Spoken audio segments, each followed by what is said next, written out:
नमस्ते। कभी ये सोचा है कि कुछ लोगों में स्वाभाविक रूप से इतना आत्मविश्वास और अधिकार क्यों झलकता है? देखिए, हो सकता है कि इसका संबंध उनके जन्म कुंडली में सूर्य की स्थिति से हो। तो ग्रह दर्शन में स्वागत है हमारी इस श्रृंखला में जो ज्योतिष की 108 ग्रह स्थितियों की पड़ताल करती है। मैं हूं डॉक्टर गौरव भास्कर और ये एक शैक्षिक पहल है ज्योतिष के छात्रों और इसके बारे में उत्सुक हर व्यक्ति को आध्यात्मिक और मानसिक रूप से विकसित होने में मदद करने के लिए। हमारा मिशन बहुत सीधा सा है, लोगों को ज्योतिष की मूल बातें सिखाना, ताकि वे इसे आध्यात्मिक और मानसिक विकास के लिए एक टूल के रूप में इस्तेमाल कर सकें और जीवन को ज्ञान और आत्मविश्वास के साथ जी सकें। तो आज हम अपनी यात्रा एक बहुत ही शक्तिशाली ग्रह स्थिति के साथ शुरू कर रहे हैं, लग्न यानी पहले भाव में सूर्य। तो आज हम क्या क्या समझने वाले हैं? हम पहले भाव में सूर्य का एक परिचय देखेंगे, फिर सूर्य और पहले भाव का मतलब समझेंगे, व्यक्तित्व और करियर पर इसके असर को जानेंगे, इसके आध्यात्मिक सबक सीखेंगे और हाँ, आखिर में कुछ उपायों पर भी बात करेंगे। तो चलिए सीधे मुद्दे पर आते हैं। देखिए, किसी भी ग्रह स्थिति को समझने के लिए हमें सबसे पहले उस ग्रह और उस भाव की प्रकृति को समझना होगा। तो आइए सूर्य और पहले भाव के अर्थ से ही शुरू करते हैं। वैदिक ज्योतिष में सूर्य हमारी आत्मा का प्रतीक है, मतलब हमारी आत्मा का कारक है। ये अधिकार, शक्ति, पिता, सरकार, हमारी जीवन शक्ति और आत्मसम्मान, इन सब का कारक है। ये एक आग्नेय, राजसी और सात्विक ग्रह है। सात्विक मतलब शुद्ध और पवित्र। ये हमारी पहचान है, हमारा मूल अस्तित्व, हमारे भीतर का राजा। अब सूर्य की एक बहुत ही दिलचस्प दोहरी प्रकृति है। कुंडली में सूर्य जहां भी बैठता है ना, वो उस घर को रोशन करता है, मतलब उस भाव से जुड़े क्षेत्रों में स्पष्टता और महत्व लाता है। लेकिन साथ ही अपनी उग्र प्रकृति के कारण ये उस घर को जला भी सकता है, जिससे कभी-कभी अहंकार या अलगाव की भावना पैदा हो सकती है। अच्छा, अब पहले घर पर आते हैं, जिसे लग्न भी कहते हैं। ये कुंडली का सबसे महत्वपूर्ण घर है। ये हमारे भौतिक शरीर, व्यक्तित्व, स्वास्थ्य, स्वभाव, जीवन की दिशा और हमारे समग्र भाग्य का प्रतिनिधित्व करता है। लग्न क्या है? जन्म के समय पूर्वी क्षितिज पर जो राशि उदित हो रही थी, वही लग्न है। ये वो दरवाजा है जिससे आत्मा इस जीवन में प्रवेश करती है। तो यहाँ सबसे जरूरी बात यह है, जब सूर्य जैसा ग्रह जो आत्मा का प्रतिनिधित्व करता है पहले घर में आता है, जो व्यक्तित्व का दरवाजा है, तो इसका क्या मतलब हुआ? इसका मतलब है कि आत्मा स्पॉटलाइट में खड़ी है। व्यक्ति की पहचान और उसका आत्मबोध, यही जीवन का केंद्र बिंदु बन जाता है। अब जब हमने बुनियादी बातें समझ ली हैं, तो चलिए देखते हैं कि यह ग्रह स्थिति किसी व्यक्ति के व्यक्तित्व और उसकी शारीरिक बनावट को आखिर कैसे आकार देती है। जब सूर्य लग्न में होता है, तो ऐसे व्यक्ति की उपस्थिति बहुत प्रभावशाली होती है। उनमें एक नेचुरल अथॉरिटी होती है। वो अगर चुप भी रहे ना, तो भी लोगों का ध्यान उनकी तरफ चला ही जाता है। इनमें अक्सर नेतृत्व के गुण, जबरदस्त आत्मविश्वास, एक मजबूत व्यक्तित्व और पहचाने जाने की एक गहरी इच्छा होती है। लेकिन यहीं पर एक चुनौती भी आती है। कभी-कभी अहंकार नियंत्रण से बाहर हो सकता है। इन लोगों के लिए असली चुनौती अपने आत्मसम्मान और विनम्रता के बीच एक संतुलन खोजना है। असल में यही उनके विकास की कुंजी है।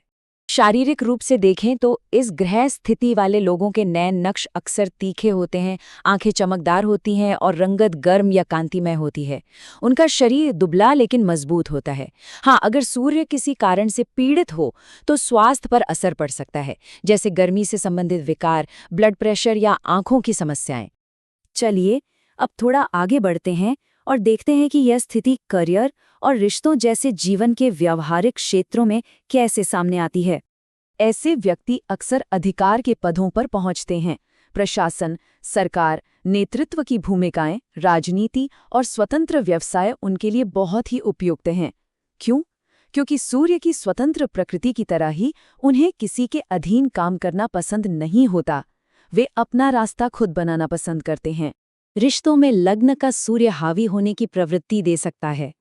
अगर सूर्य खराब स्थिति में है तो अहंकार का टकराव और तालमेल बिठाने में मुश्किल हो सकती है।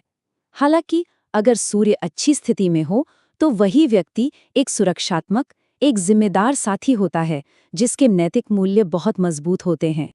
अब चलिए भविष्यवाणी से थोड़ा आगे बढ़कर इस ज्योतिषीय स्थिति के गहरे आध्यात्मिक सबक को समझते हैं। पहले घर में सूर्य का जो असली सबक है वो है अहंकार से ज्ञान की ओर बढ़ना। यह मैं श्रेष्ठ हूँ की भावना से मैं जिम्मेदार हूँ की भावना की ओर एक यात्रा है।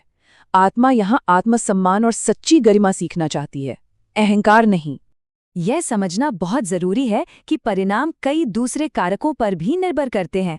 जैसे अगर सूर्य मेष राशि में उच्च का हो तो यह शक्तिशाली नेतृत्व देता है, वहीं अगर यह तुला राशि में नीच का हो तो पहचान का संघर्ष हो सकता है।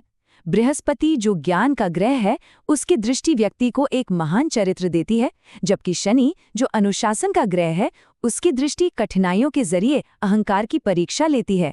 राहु के साथ होने पर अधिकार के साथ महत्वाकांक्षा आती है और केतु के साथ होने पर पहचान से आध्यात्मिक वैराग्य पैदा होता है। और ये ज्योतिष का एक मूल सिद्धांत है, कभी भी किसी एक ग्रह स्थिति के आधार पर भविष्यवाणी नहीं करनी चाहिए।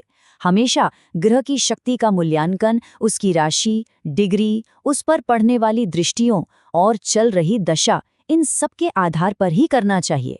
चलिए अब इस ज्ञान के व्यवहारिक उपयोग की ओर बढ़ते हैं और कमजोर या पीड़ित सूर्य के लिए कुछ उपायों पर चर्चा करते हैं। अगर सूर्य कमजोर या पीड़ित है तो कुछ सरल उपाय मदद कर सकते हैं। प्रतिदिन सूर्योदय के समय सूर्य नमस्कार करें। उगते सूर्य को जल अर्पित करें, जो विनम्रता और समर्पण का एक प्रतीकात्मक कार्य है। ओम सूर्याय नमः इस मंत्र का जाप करें।